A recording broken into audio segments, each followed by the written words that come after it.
what you're describing there, irrespective of what I was first hearing around, like, the sense of like a relationship with a card or something alive in it. It's Yeah. just, it seems like it's such a beautiful tool or method for just sense making, meaning making, inquiry. Yeah. I love this idea of not getting answers, but having the right question, and then almost Yeah. the falling into the living the experience, but just through, not through the right lens, but like a helpful lens Yeah. in that particular point in time.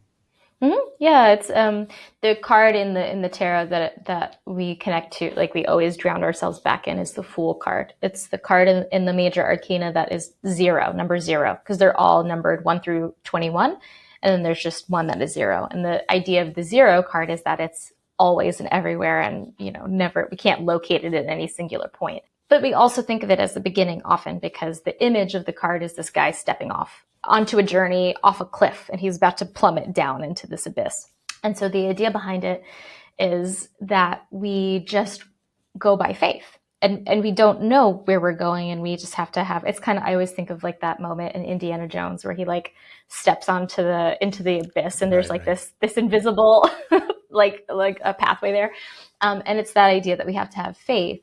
And the bigger secret of the card, I think, is that when we're the Fool, we live against societal expectations. We live against the plans that we had for ourselves by all standards and all like expectations outside of ourselves. We're being foolish.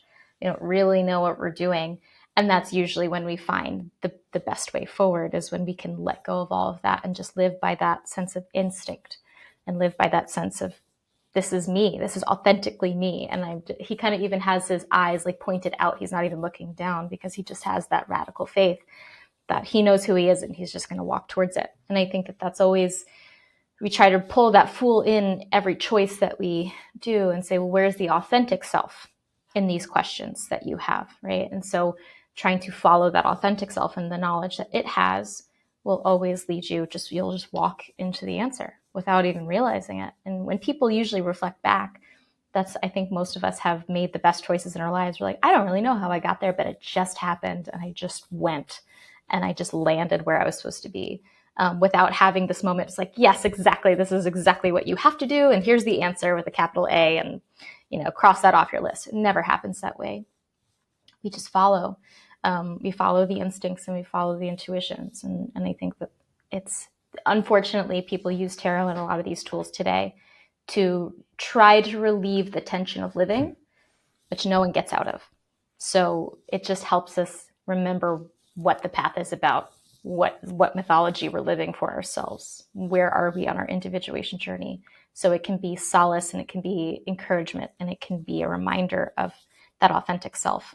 But it's never gonna, I believe it's not gonna give you the answer and you're all done and you can just go be happy now. It doesn't work out. It's not gonna work out.